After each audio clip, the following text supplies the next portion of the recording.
Manía. Hace muchos miles de años, un artista o un chamán, que no lo sabemos, aprovechó las figuras, las formas de esta roca para tallar y después dibujar un bisonte en vertical. Lanzaba un poderoso mensaje a sus contemporáneos, cuyo eco llega hasta nuestros días, causándonos asombro. Nacía el arte rupestre. ¿Qué significan estas pinturas? ¿Qué quieren decir estos grabados? ¿Hay un simbolismo detrás? ¿Es religioso? ¿Es simplemente naturaleza? Hay un vivo debate abierto. En Arqueomanía queremos responder a esta cuestión y saber si detrás del arte rupestre, más allá del mensaje que evocan, hay un lenguaje que puede ser interpretado a la luz de la actualidad. Contemplamos con asombro el arte rupestre y surgen las preguntas evocadoras. ¿Cómo supimos de las viejas historias? ¿Cómo se conservó la crónica de los primeros viajes y de las grandes migraciones? ¿Quién rememoraba las gestas de los antepasados? ¿Cómo se recordaban los nombres de aquellos que vislumbraron el valle por primera vez? ¿Quién fue el primer cazador? ¿Quién la primera exploradora que se adentró en la oscuridad de la cueva? ¿Cómo era posible mantener vivo su recuerdo entre las gentes del clan? Hasta ahora se pensaba que en aquellos tiempos lejanos, las historias y los recuerdos solo podían cabalgar a lomos de la tradición oral. No se escribía y las historias eran contadas por los ancianos y juglares sin otro soporte que la memoria. Las epopeyas, las gestas y las elegías se recitaban a la luz de la lumbre en aquellas largas y frías noches paleolíticas.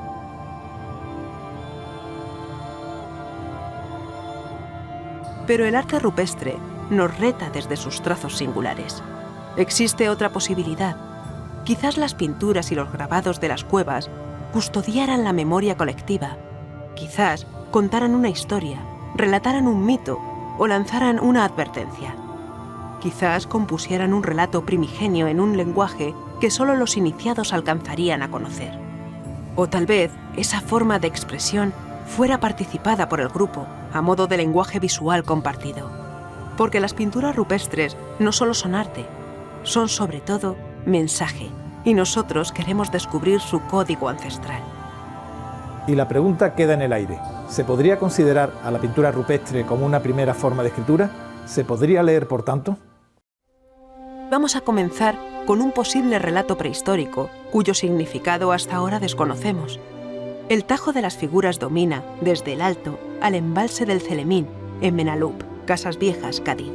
Se trata de una cueva pequeña, al modo de una capilla suspendida, de apenas 17 metros cuadrados.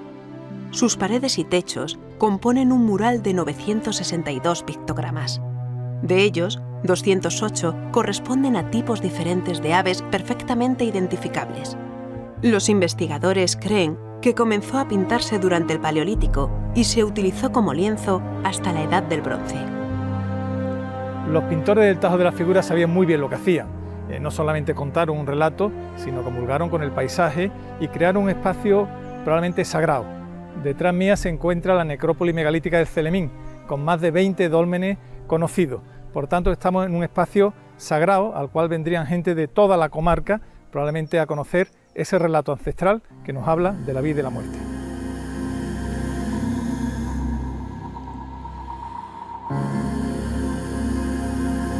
A la cueva se accede por una escalera empinada. Arriba nos aguarda el prodigio de sus figuras. Por fin dentro de la cueva.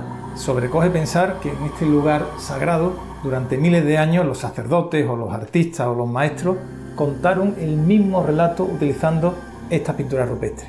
Hoy, desgraciadamente, hijos del siglo de las luces, de la industrialización, no logramos comprender su significado. Por eso creo que lo mejor que puedo hacer ahora es, desde el respeto profundo a nuestros ancestros, callarme y dejar que esas pinturas pues hablen al interior de mi ser, al interior de nuestro ser. Y en silencio observamos las pinturas. Sabemos que nos quieren contar algo, pero no logramos entenderlo. ¿Qué relato componen? ¿Es esta cueva un gran libro de piedra abierto al paisaje? Algunos autores llegaron a proponer que la composición del Tajo de las Figuras relataría el mito fundacional de Gárgoris y Avis, aunque eso nadie lo puede demostrar. María, cuando he subido a la cueva he tenido una doble sensación, ¿no? Una parte que estaba comulgando con el paisaje. Veíamos al fondo el el embalse, es un tajo que es visible desde lejos, es por tanto un mensaje paisajístico. Pero una vez que he visto el panel, el retablo, me daba la sensación que me estaban contando una historia, que los maestros de la prehistoria querían hacer un relato. ¿Es así? Efectivamente.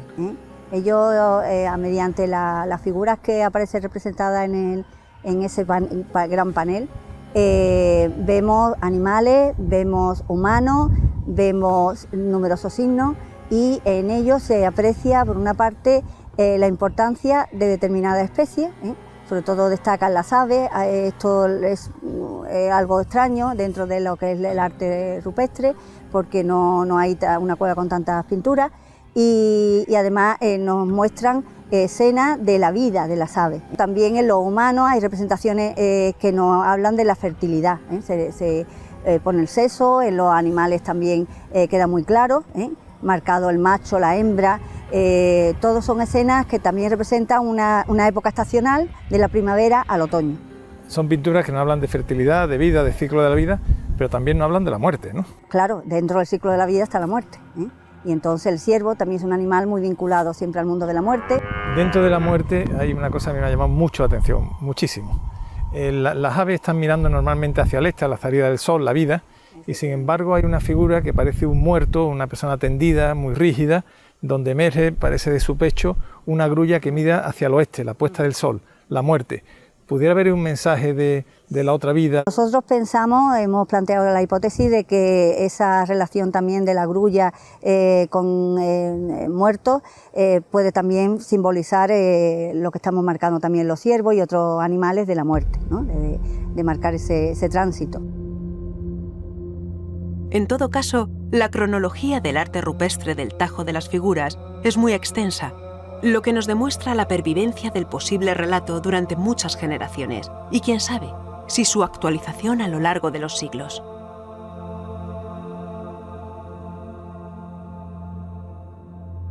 Los murales rupestres no solo muestran animales y personas. A veces, su discurso gráfico incorpora otros elementos que enriquecen su relato. Así ocurre, por ejemplo, en la Laja Alta, un santuario rupestre cercano al Tajo de las Figuras. Su retablo presenta una serie de secuencias narrativas entre las que destacan los paneles con barcos. Estas naumaquias, si se nos permite la expresión, nos conducen hasta otro debate en ciernes todavía, el origen de la navegación, que podría resultar ser mucho más antigua de lo hasta ahora pensado, o al menos así lo evidencian estas pinturas, con unas dataciones que rondan los 6.000 años de antigüedad. Hemos realizado una reconstrucción virtual de uno de los barcos y su modernidad, para ser del Neolítico, resulta asombrosa. Si se dominaba la navegación en una época tan temprana, los intercambios entre pueblos lejanos serían muy anteriores a lo aceptado hasta ahora. Eso habría influido, por ejemplo, en la transmisión de los códigos culturales y de las protoescrituras, que podrían adelantar su origen centenares de años. Este hipotético lenguaje reflejado en las pinturas podría, por tanto, ser global y no tan solo local. Hay otros muchos murales que contienen un relato, como Balonsadero, en Soria, donde parecen recogerse actividades ganaderas, Sésamo en los Ancares leoneses, con motivos similares,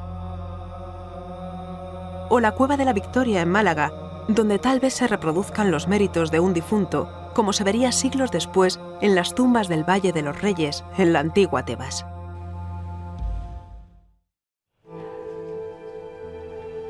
La fauna más repetida en el Paleolítico son los caballos y las ciervas. Ya hemos visto que otros muchos animales fueron representados sobre las paredes de las cuevas, pero queremos detenernos en una cavidad singular, por cuanto podría suponer, según algunos autores, un canto al mar y a sus criaturas. La cueva de Atlanterra domina, desde un crestón arenisco, la línea del horizonte en la que atunes y orcas transmigraron desde el pasado remoto. Ubicada en el corazón de una urbanización sobre Zahara de los Atunes, en Cádiz, parece un milagro que haya logrado llegar en razonable buen estado de conservación hasta nuestros días. Se quiso narrar en su interior un canto al mar con la representación esquemática de la poderosa orca. La cueva de Atlanterra es un abrigo tipo Tafoni que se abre sobre la roca arenisca, y en este caso en concreto pues se abre con claras miras, con clara, digamos, vertiente hacia el mar, hacia la playa. Esto, bueno, ha hecho que algunos investigadores, Mario Morcillo, por ejemplo, interpretase algunas de las figuras que encontramos en esta cueva como representaciones de orcas, representaciones en cierto modo esquemáticas de orcas.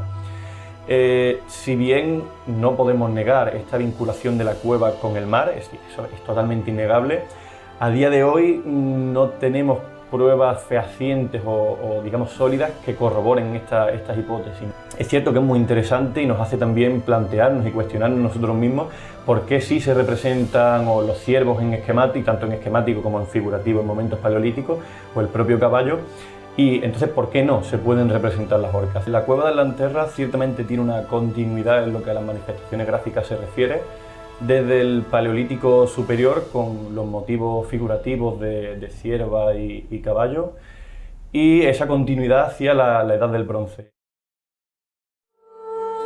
La zona marítima del Estrecho de Gibraltar es un lugar de especial interés para la arqueología de todas las épocas y para el paso de los humanos desde África a Europa y viceversa, una auténtica encrucijada de personas y culturas. En ambas orillas se localizan numerosos abrigos con arte. ¿Pudieron transmitirse por este brazo de mar los motivos y significados representados en sus pinturas rupestres? En el interior mismo del Peñón de Gibraltar se han documentado expresiones gráficas de época neandertal. Este grabado, que se publicó hace unos años, es la manifestación plástica más meridional de Europa y una de las más antiguas.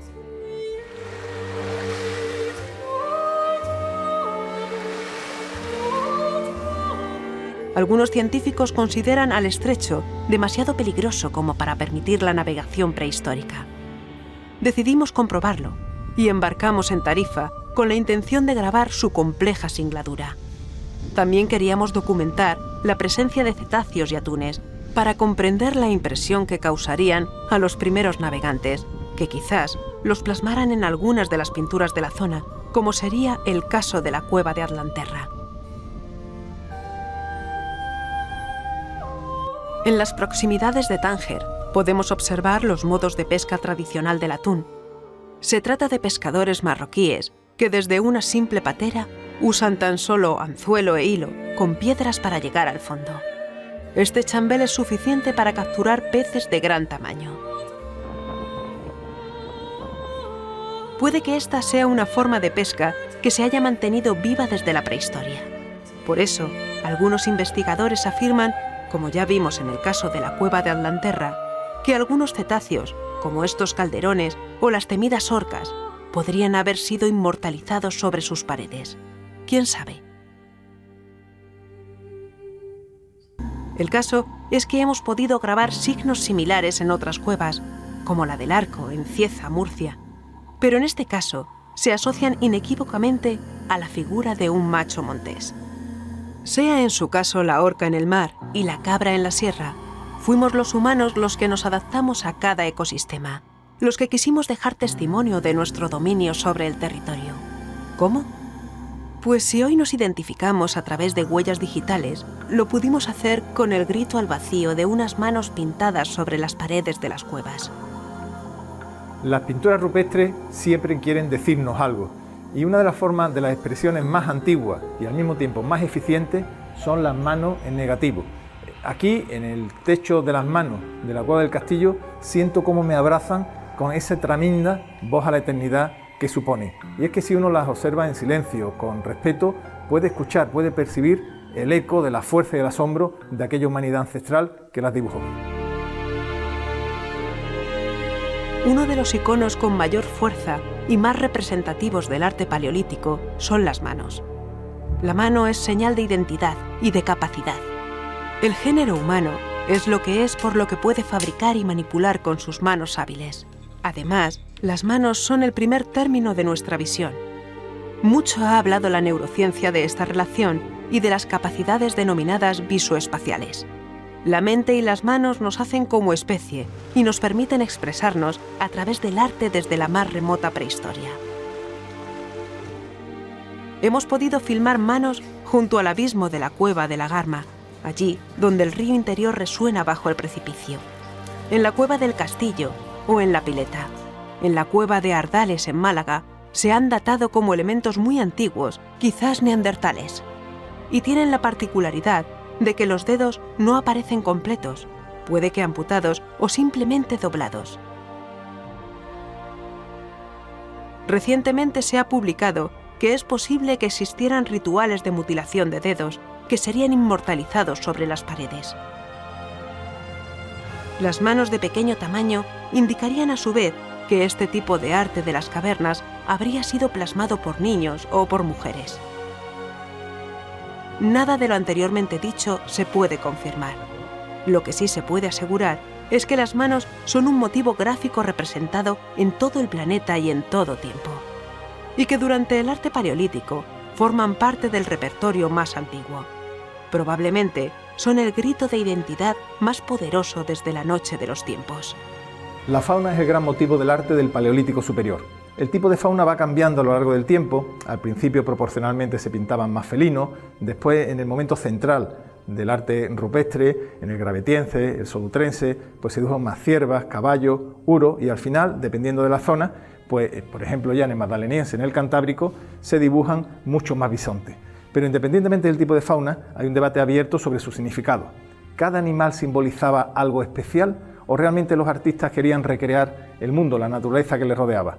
Hay arqueólogos que interpretan una y otros que entienden que es una mezcla de ambos significados. En todo caso, los pintores del Paleolítico son grandes artistas.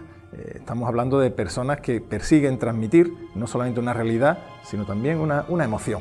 Me encuentro en la cueva cántabra de Cobalana, una cueva bellísima, y estoy pues disfrutando, por ejemplo, este panel que tengo enfrente. Es un grupo de ciervas que parecen vivas, tienen un dinamismo vital, reflejan la emoción, el miedo, la oreja enhiesta, la cabeza girada, parece que está herida. ¿Y cómo consigue el artista este efecto de vida? Bueno, pues porque utiliza los huecos, los volúmenes, las grietas, para hacer un retablo que refleja pues la propia tensión de la naturaleza. Por eso, más allá de lo que significan, consigue el efecto artístico de la emoción y de la admiración. ¿Se ubicaban estos animales al azar o seguían un patrón? Bueno, para la consideración de del arte rupestre como una forma de semiología, como una forma de comunicación, es fundamental en este sentido el planteamiento de que el arte rupestre no se ejecutaba en una cueva de forma azarosa, es decir, que pintaban en cualquier sitio, sino que efectivamente hay una organización dentro del arte rupestre de cada una de estas cuevas, ¿no? Nosotros hemos llegado a llamar a los paneles de las cuevas y del exterior páginas. ¿Por qué? Porque tienen en sí mismos un contenido cerrado. Lo que plantea Leonard Gurán y Lamine Perer es que en muchos conjuntos paleolíticos, de arte paleolítico, hay una zona, efectivamente, digamos, de entrada, hay una zona central y luego hay zonas secundarias. Y los temas del arte paleolítico, los diferentes animales, los signos, se distribuyen de forma diferente entre esas zonas. Hay figuras, diferentes figuras de animales, y yo pienso, por ejemplo, en el bisonte y el caballo. En el caso de la región cantábrica podemos pensar también en el caballo y la cierva, y en fases más avanzadas, por ejemplo, ya en el magdaleniense avanzado, en el caballo y el reno, que vemos que se repiten en los paneles centrales de varias cuevas. Esta asociación de figuras repetida en zonas centrales de los paneles, indudablemente significa que las personas que hicieron esas figuras, esa asociación que se repite, les resultaba significativa. El código del arte paleolítico es un código repetitivo con el que se puede contar todo. Ahora bien, que su contenido exacto fuera el mismo en todos los sitios es discutible. Probablemente hubiera variantes suficientes. Eso sí, en todos los casos, capaces de narrar aquello que los grupos humanos querían narrar. Cuando hablamos del arte rupestre tenemos que ser conscientes de la enormidad del tiempo que abarca. Estamos en un panel muy especial de la cueva del Castillo.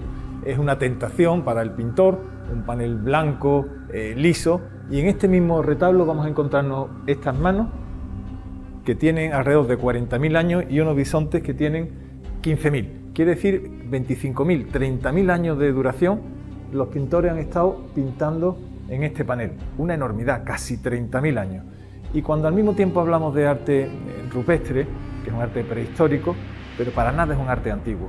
Cuando uno ve este bisonte, bueno, se asombra, ¿no? Con muy pocas líneas, unas líneas naturalistas, logran que identifiquemos perfectamente a un bisonte, pero además utilizando el propio relieve de la cueva. No necesitan pintura para que el bisonte salga de la cueva. Quiere decir que en verdad es un lenguaje, es la propia naturaleza la que se expresa. El pintor simplemente le ayuda con unas líneas muy delgadas para sacar el bisonte que la cueva albergaba. En 2018 se publicó que 3 cuevas españolas, Ardales en Málaga, Maltravieso en Cáceres y La Pasiega en Cantabria, tenían pinturas con una edad aproximada de 65.000 años, lo que la situaba, por carecer la península ibérica de presencia de Homo sapiens en esas cronologías, en la jurisdicción de los neandertales. Esta posibilidad ya se había apuntado previamente, aunque sobre los 40.000 años, en los llamados pisciformes de la cueva de Nerja. Últimamente también se ha afirmado que algunas de las pinturas de las cuevas podrían haber sido en realidad mapas del cielo, planos estelares. En todo caso, la idea de la existencia de un código ancestral, de un relato intencional a través del protolenguaje de grabados y pinturas, toma fuerza progresiva para los arqueólogos.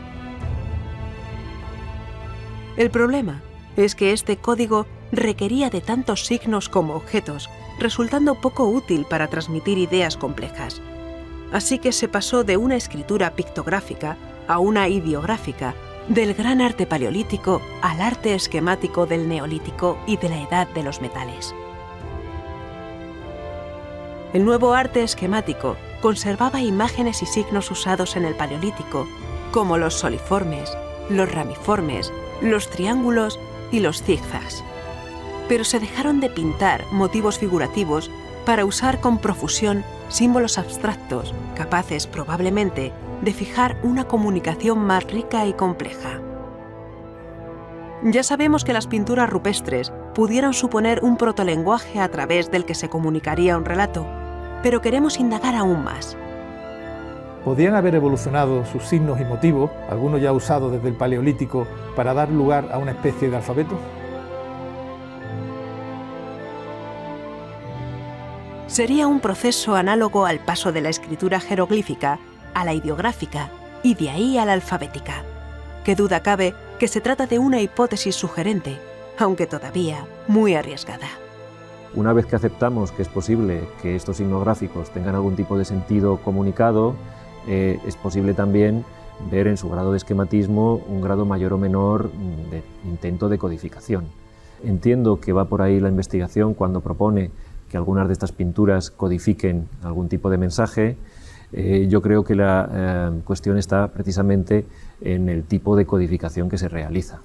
Lo que sí que entiendo es que no realizaron una codificación propiamente de la lengua y que por eso no podemos hablar de escrituras, al menos en lo que se refiere en estos derivados de los artes esquemáticos, levantino, por ejemplo, donde efectivamente parecen existir signos que por lo tanto tenían algún tipo de significado, pero no un significado que permitiese su lectura con el sentido propiamente de escritura. La mayoría de las lenguas no se han escrito nunca. Para aprender a hablar no hay que ir a ninguna escuela, pero para aprender a escribir, a codificar y a leer es necesario un sistema educativo. Quizás los maestros de las primeras escrituras utilizaban las paredes de las cuevas como la pizarra de un aula. Y desde las cuevas, la escritura habría pasado a todo tipo de soporte. ¿Y cuál es la lengua escrita más antigua de la península ibérica? El tartésico, lengua semisilábica encontrada en estelas del final de la Edad de Bronce y comienzos de la del Hierro. Probablemente es una lengua muy antigua, que se remonta al menos al tercer milenio y puede ser que más, pero no tenemos testimonios porque eso hay que compararlo con otras lenguas y no quedan testimonios de lenguas similares. Lo que sí sabemos es que a través de las imágenes que los tartésicos eran capaces de representar muy bien, aprenden la iconografía de los fenicios, la asimilan y a través de esa iconografía, de esas imágenes, expresan sus propias ideas, vemos que tenían una literatura muy desarrollada. Allá donde la vemos en funcionamiento, la escritura más antigua de la península, esta tartésica o del sudoeste, es por ejemplo semisilábica, lo que significa que conceptualmente han introducido algún tipo de variedad, lo que tampoco es especialmente extraño. Conocemos otros casos La escritura alfabética, aunque a nosotros nos parece la mejor posible y la que más cómoda nos resulta, es perfecta para una sociedad como la nuestra, pero una sociedad en la que el número de personas que accedían a la escritura y que tenían que aprenderla no era mucha, tampoco era tan importante la reducción del elenco de signos que suponía el alfabeto y su facilidad de aprendizaje. Así que no es imposible que desde la escritura fenicia se desarrollase este sistema silábico. Es verdad también que dan nuevos valores a los signos, pero es algo que pasa, por ejemplo, también en el mundo griego. También cambia algo el tipo de orden, quizás había influencias, incluso también de estos alfabetos griegos, pero no parece posible eliminar al fenicio, la escritura fenicia, de la ecuación. Es más, parece necesario que sea el fenicio el vector fundamental. En el sur peninsular, los motivos esquemáticos prehistóricos perdieron su significado simbólico y podrían haber pasado a ser usados como signos fonéticos de 3 tipos: silábicos, consonánticos y vocálicos. Es posible, por tanto, que el arte rupestre, principio de la comunicación visual, hubiera pasado a convertirse en la primera lengua escrita de la península ibérica. La eficacia de las nuevas escrituras relegaría a las viejas pinturas rupestres al olvido de las penumbras, pero desde el interior de las cavernas seguirían con su función de memoria colectiva de la humanidad ancestral. Solo comprendiendo su significado, podremos algún día llegar a entender a nuestros antepasados remotos. Las paredes de cuevas como esta han albergado durante muchos miles de años el mensaje que nuestros antepasados nos legaron en forma de pintura rupestre. Y queremos finalizar nuestro programa transmitiendo nuestro homenaje a aquellos artistas prehistóricos cuyos dibujos, pinturas, grabados y signos continúan admirándonos y asombrándonos hoy en día.